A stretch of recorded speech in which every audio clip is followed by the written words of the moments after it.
here we are, Wednesday, April 1st, aka April Fool's Day. There's been a good amount of jokes so far today. Of course, the big mystery is Trader Joe's coming to Idaho Falls. There's that banner that somebody put outside the old grocery outlet building.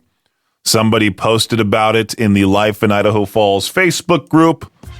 And then, well, people are now going up to the barcode on, or the QR code, I should say, on the banner itself. And, well, it takes you to the Trader Joe's website, but there's literally nothing being said on the website about Trader Joe's coming to East Idaho. But there are job postings on these kind of sketchy looking websites like parttimejobs.com, where it says part-time Trader Joe's crew member for Idaho Falls.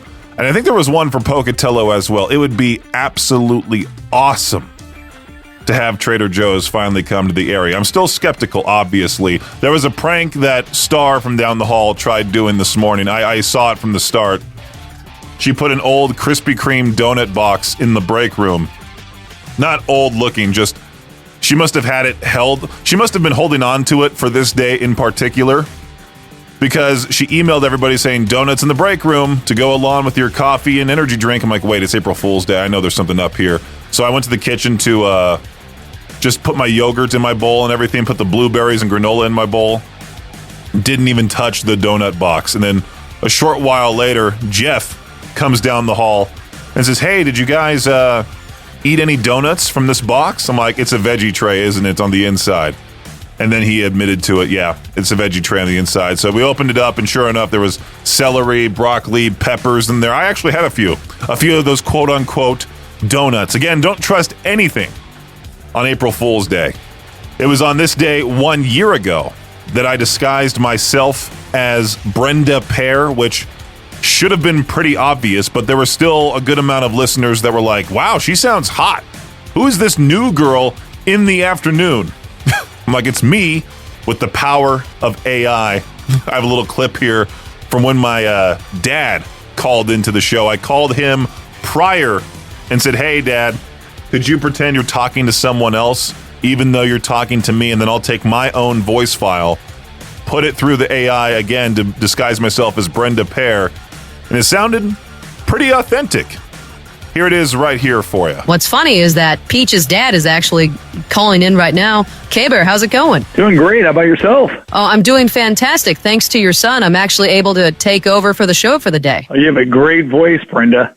You know, you sound better than my son, Brendan. You should take over his time slot. In fact, I always told him he has a voice for the midnight to 6 a.m. shift. Really? He's that bad? Well, yeah, but you know what? Don't tell him that. It's just between me and you, Brenda. All right. I'll keep my mouth shut. This is not going over the air. Great. Good. So, yeah, there's that audio for you. Brenda Pear taking over Peach's Pit Party last year. My dad, a phenomenal actor himself. If you want to get a hold of me, you can over at 208-535-1015. I was wanting to do something today. Like, I should have asked Victor, I'm like, hey, you know, maybe you should... Well, we got to get Jade's approval first. Maybe we should switch shows. I'll take over the morning show for one day. He'll take over the afternoon show. He'll get to come in at 8 o'clock. I'll come in at like 6, do the morning show. Be a fun little switcheroo. Wouldn't be mean to anybody. Don't be that person that announces a pregnancy today, by the way. There were so many people that were trying to give lectures on Facebook like, don't be that person that announces a fake pregnancy on April Fool's Day. It's like, I haven't seen a single one of those. I know that's looked down upon. I also see the same old tired meme of April Fool's Day no longer exists because we live in a world where we're all the fools or something like that. I don't know. But anyway, we'll continue here in just a few on K-Bear 101. I remember when I first moved out here and I started using the 2-lane highway even more so, that I would just treat it as if you could travel in either lane. I didn't realize that the left lane is the passing lane. I would just use the left lane for travel. I would go the speed limit, and then somebody would do that stupid thing where it's like, hey, I'm going to make the person in front of me drive faster by tailgating them. And so I would see someone tailgating me, and then I would motion my hand back to be like, back off, dude. and then I would go in the right-hand lane, and then they would pass me and give me like this scowling look, or they would get in the right-hand lane, go around me, and they would just, give me the middle finger type of thing. It wasn't until a few months after I moved out here. Oh yeah, that's just a pass. But traveling in the right-hand lane can get kind of annoying because you have those semi-trucks that drive way slow, even though there is that new law coming out in exactly 3 months. Is it 3 months? May, June, July? July 1st is when they'll be able to drive 80 miles per hour, just like the rest of us on the highway, which sounds incredibly dangerous. I've already talked about that on the show. You can listen to that break on the previous Peaches Pit Party episode of, it's on demand. You can find it anywhere you get your podcasts, Spotify, Apple, etc. But I was reading here about how Colorado, their state patrol handed out more than 2,500 tickets to those bozo drivers who are a scourge on humanity. A scourge on humanity. The ones who drive exclusively in the left lane. Their Colonel Matthew Packard, chief of the Colorado State Patrol, gave drivers a warning that should be trumpeted from the mountaintops. Even if you are driving the maximum legal speed limit, the left lane is not intended to be a permanent travel lane on roadways 65 miles per hour or greater, adding, interfering with traffic flow is unsafe driving behavior. I really hate weaving in and out of the right lane to get down to Salt Lake City or even Boise, just because I get stuck behind a semi, or I get stuck behind, that dreadful old person behind the wheel that can barely see over the steering wheel. They're going 15 below the speed limit, and then when you drive around them, they look at you like you're the problem. Oh man, old people driving. Don't get me started on that. Let's just play some 3 Days Grace Mayday on K-Bear 101. Story of the year on K-Bear 101, Idaho's only, should I say, radio station, rock station, the best rock station on the planet. K-Bear 101, it's Peaches Pit Party. I'm playing the X-Files music because right after we finished recording the noon hour of Madness and Mayhem, we talked a lot about the whole Trader Joe's thing going on. People are posting about it relentlessly on Facebook, talking about the banner that's outside the old grocery outlet building in Idaho Falls. It says Trader Joe's coming soon, winter of 2026. There's a QR code that takes you to the Trader Joe's website. So I decided, you know what? I'm going to call their headquarters in Monrovia, California. And, our phones here in the studio, they don't do outside of East Idaho outgoing calls anymore for some reason. Another thing to look at, Jade. Because I've tried to call a few record reps on these phones, and all you get is a busy signal if you don't call somebody that's not, or if you don't call someone that's in with a 208 area code. So I called their HQ on my cell phone, told the lady that answered right away. I was like, hey, there's this going on in Idaho Falls, Idaho, blah, blah, blah, blah, blah. She says, hang on, puts me on hold for a very brief bit. And then it goes to the customer relations department, where then I told her the whole story. And she says, nope, that's not the case at all because, if you're going to open up, if we're about to open up a Trader Joe's, it'll pop up. The sign will come up right before they open. There's been a whole conversation about this I just had with Star and Colby from down the hall saying, it was already a grocery store not that long ago. All they have to do is just bring in the Trader Joe's products and boom. And there's a bunch of people online saying that place is too small for a Trader Joe's. Josh and I already looked into this. Josh from Classy 97, we looked into this whole thing. The Boise location is 13,000 square feet. That old grocery outlet is 16,000 square feet, bigger than Boise. So who knows what will happen? I'm still convinced that they were trying to hide something from me. I wish I could play the call on the air here, but I would have had to told them prior to me talking to them, hey, I'm intending to air this on the radio because, we gotta follow FCC rules. You gotta tell them before and also ask for their permission afterwards. So I ended up calling them on my cell phone, but still, I'm still investigating. I told East Idaho News, this is not a joke, by the way. I'm not trying to pull a fast one here on you. No, I'm legitimately telling you this. I walked over and hung around till Nate Eaton made his way back from his lunch break. I then told him the news about the whole Trader Joe's thing because I'm so hoping there's a tiny bit of me that hopes it's real.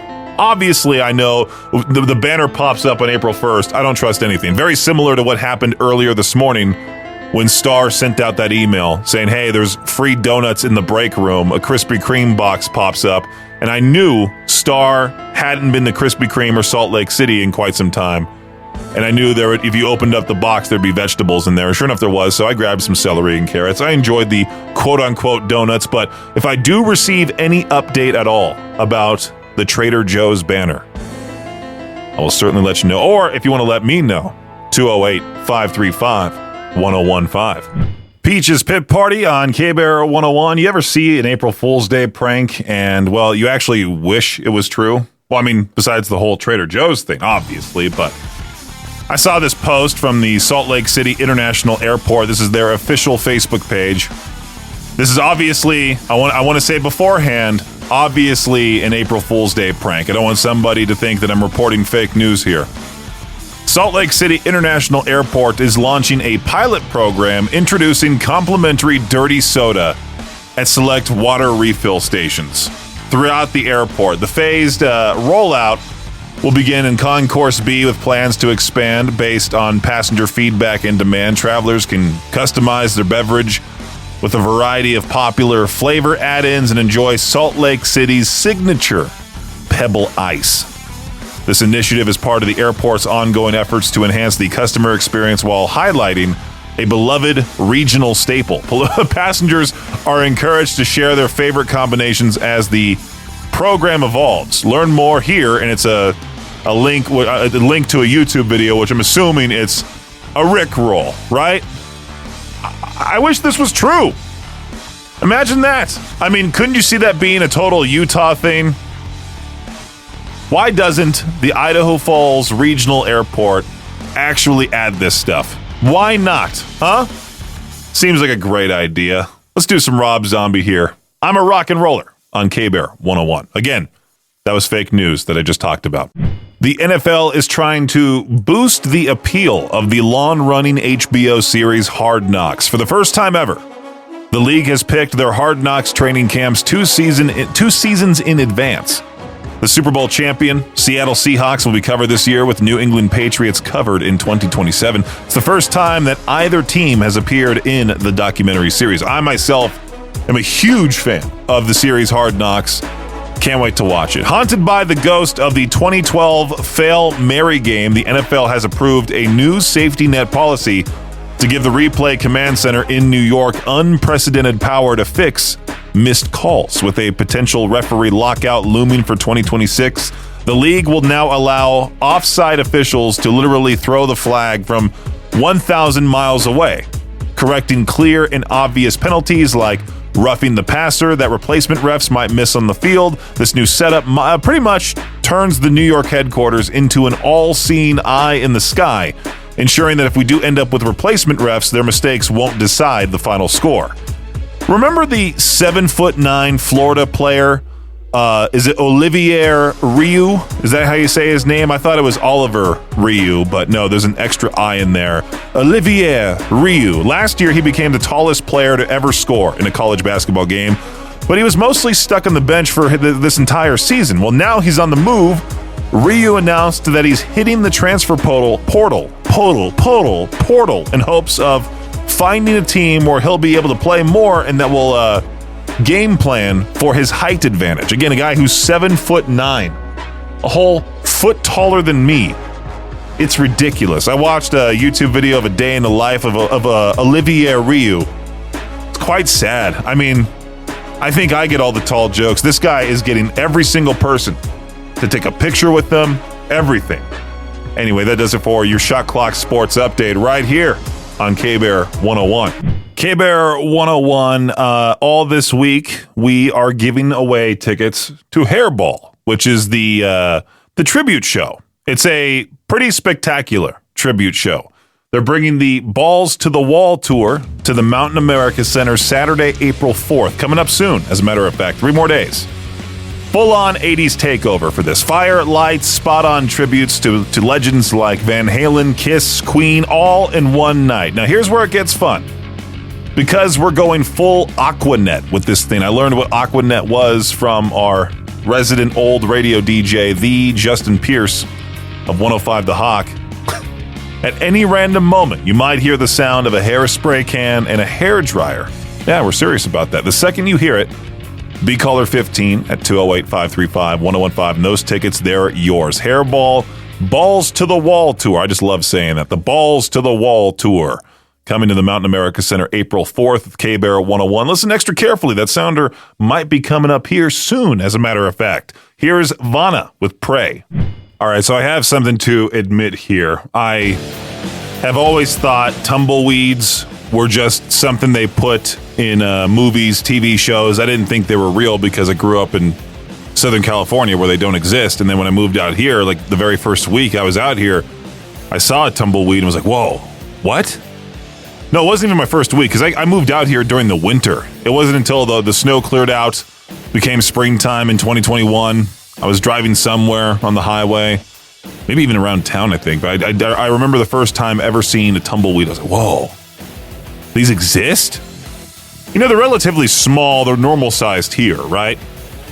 Well, I'm reading this NPR article here about how tumbleweeds have taken over the high plains. They thrive so well that they are part of the culture of the West, but this ample supply of blowing weeds can hurt the farm yields, wreak havoc on neighborhoods, and cause fire dangers. Today, if you drive across western Kansas on a windy day, you will often see not a lonely tumbleweed, but a swarm of them crossing the highway or congregating along a fence by the road. In western Kansas, it comes with the territory. In fact, people in town, if you ask people in town, they will tell stories with annoyance or amazement of tumbleweeds blocking their driveways or stacked against their homes. Very interesting. The more you learn, the more you know. Tumbleweeds, the size. Oh, let me see some of the pictures here. I see a giant pile of them. That would suck to deal with something like that. You got a tumbleweed, a whole bunch of tumbleweeds blocking your driveway. I thought the snow was annoying. Tumbleweeds. You got to worry in Kansas. You got to worry about tornadoes, tumbleweeds, and snow. Sounds like a horrible place. Peach's Pit Party right here on K-Bear 101. You ever notice how job interviews still ask questions like it's 1997? Can you explain this gap on your resume? Oh yeah, absolutely. That was during my trying to stay mentally stable while the world was on fire era kind of thing. You know, I saw this article from CNBC talking about how you're supposed to answer that question, and apparently the key is to frame it positively. So basically, lie, but make it sound productive. Like instead of saying I got laid off and stress ate my way through a bunch of different TV shows and just sat around my house and my fat butt all day, you say I took time to refocus, build resilience, and develop new skills. I learned to play the guitar. I can now play Wonderwall. I brought my acoustic here. You want to see? Here's the thing, though. They're not totally wrong. Employers don't actually care that you had a gap. They just want to know you didn't disappear into the woods and start, communicating with squirrels, that kind of thing. If you did anything, helped family, picked up side work, learned something random on YouTube, that counts. And honestly, at this point, if a company doesn't understand that people have gaps, that's probably not somewhere you want to work anyway. But if you are trying to get back into something or just sick of explaining your life story to a hiring manager, let me make it real simple for you. You got to visit the newly redesigned HireEastIdaho.com to find local jobs from local companies. This week's Hire East Idaho Job of the Week is a painter position with streamlined services out of Rigby. If you've ever thought, hey, yeah, I could paint or at least learn without wrecking someone's house, they're hiring and they'll train you. It's full-time, paying between $15 and $25 an hour depending on experience. You just need to be reliable and have your own transportation around Idaho Falls and Rexburg. So to apply, call this number here that I'm about to say for you twice. 208-221-6059. That's 208-221-6059. And for more opportunities, just go to HireEastIdaho.com. Hire East Idaho, connecting people with opportunity, always free for job seekers, and there's new stuff added all the time. All right, let's do the Pretty Reckless now. When I Wake Up on Peach's Pit Party. Ice Nine Kills The American Nightmare on Peach's Pit Party. Whoa, music bed's way too loud. All right, turn that down. Speaking of music, mayonnaise is now officially a musical instrument. According to this thing from Bleeding Cool, Hellman's worked with actual researchers, like real educated people, and officially got Mayo classified as an instrument. This is not like, some sort of joke. Literally studied it and said, well, if you squeeze it, slap it, and make noise with it, technically that's music. Okay, cool. So what's next? Like, you're going to say, like, me slapping somebody upside the head is also an instrument too? I'm sure they only did this because of SpongeBob. Is mayonnaise an instrument? Patrick Star, shout out to him. He made it happen. Bill Fagerbakke, who I believe is from Idaho, the voice of Patrick Star, made it happen. Congratulations, Mayo, now an official instrument.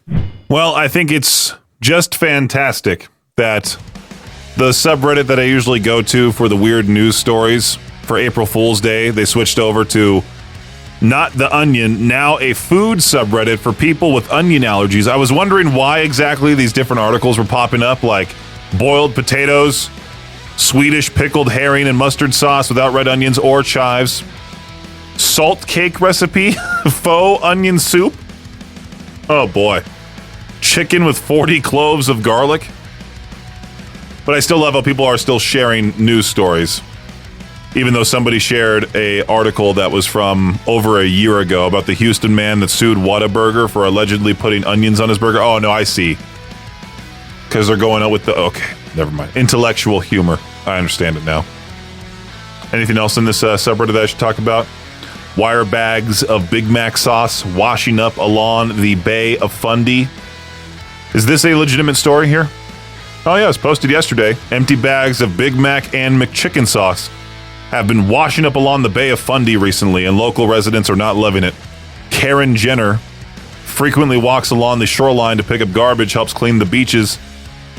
She has been picking up garbage for 8 years, but started finding the bags about 2 years ago. So far, she has found dozens of the bags washed up between Harborville and Halls Harbor, NS.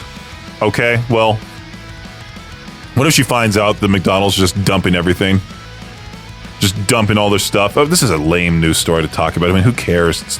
People litter all the time. You tell people not to litter, of course they're going to do so.